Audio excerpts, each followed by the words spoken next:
തൃശൂർ അഴീക്കോട് കടലിൽ മത്സ്യബന്ധന നിയന്ത്രണ നിയമം ലംഘിച്ച് ചെറു മത്സ്യങ്ങൾ പിടിച്ച ബോട്ട് ഫിഷറീസ് മറൈൻ എൻഫോഴ്സ്മെന്റ് ഉദ്യോഗസ്ഥ സംഘം പിടികൂടി.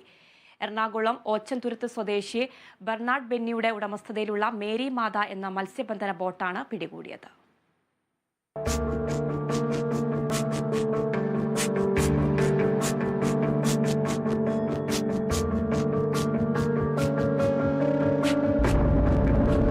മിനിമം ലീഗൽ സൈസില്ലാത്ത 6000 കിലോ കിളിമീൻ ബോട്ടിൽ നിന്നും കണ്ടെടുത്തു.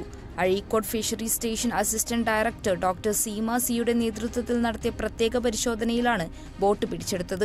തൃശൂർ ജില്ലാ ഫിഷറീസ് ഡെപ്യൂട്ടി ഡയറക്ടർ തുടർ നടപടികൾ പൂർത്തീകരിച്ച് 2.5 ലക്ഷം രൂപ പിഴയിനത്തിലും ഉപയോഗയോഗ്യമായ മത്സ്യം ലേലം ചെയ്ത വകയിൽ 1 ലക്ഷം രൂപ ട്രഷറിയിൽ മടപ്പിച്ചു. പിടിച്ചെടുത്ത ചെറുമത്സ്യങ്ങളെ പിന്നീട് പുറംകടലിൽ ഒഴുക്കിക്കളഞ്ഞു. അഴീക്കോട് മത്സ്യഭവനിലെ fisheries extension officer EB Sumitha EB impounding നടപടികൾ പൂർത്തിയാക്കി സർക്കാരിലേക്ക് റിപ്പോർട്ട് കൈമാറി. AFEO Samna Gopan, mechanic Jayachandran, marine enforce and vigilance wing വിഭാഗം ഓഫീസർമാരായ VN Prashanth Kumar, ER Shinil Kumar, VM Shaibu, sea rescue ഗാർഡുമാരായ സിജീഷ്, ഡ്രൈവർ അഷ്റഫ് പ്രേബസാർ, സ്രാങ് ദേവസി മുനമ്പം, എഞ്ചിൻ ഡ്രൈവർ റോക്കി എന്നിവരും ബോട്ട് പിടികൂടിയ സംഘത്തിലുണ്ടായിരുന്നു. Kerala vision news, Thrissur. കൃഷി സമൃദ്ധി സംസ്ഥാനതല ഉദ്ഘാടനം ഇന്ന് പാലക്കാട് നടക്കും. തൃത്താലയിൽ കൃഷിവകുപ്പ് മന്ത്രി P പ്രസാദ് ഉദ്ഘാടനം ചെയ്യും. മന്ത്രി MB രാജേഷ് അധ്യക്ഷത വഹിക്കും.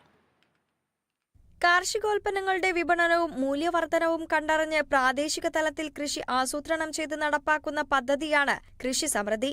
തൃത്താല VK കടവ് ലുസൈൽ പാലസിന് സമീപം മന്ത്രി MB രാജേഷിന്റെ അധ്യക്ഷതയിൽ കൃഷിവകുപ്പ് മന്ത്രി P പ്രസാദ് പദ്ധതി ഉദ്ഘാടനം ചെയ്യും. തരിശു നിലങ്ങളൊന്നും ഉണ്ടാവാത്ത രീതിയിൽ കൃഷി സമൃദ്ധി പദ്ധതി നടപ്പാക്കാനാണ് ലക്ഷ്യമിടുന്നത്. പ്രാദേശികമായി കൃഷി ചെയ്യുന്ന ഉൽപ്പന്നങ്ങൾ വിൽപ്പന നടത്തി കർഷകർക്ക് കൈത്താങ്ങാകാനും പദ്ധതി വഴി ലക്ഷ്യമിടുന്നുണ്ട്. തദ്ദേശ സ്ഥാപനങ്ങൾ,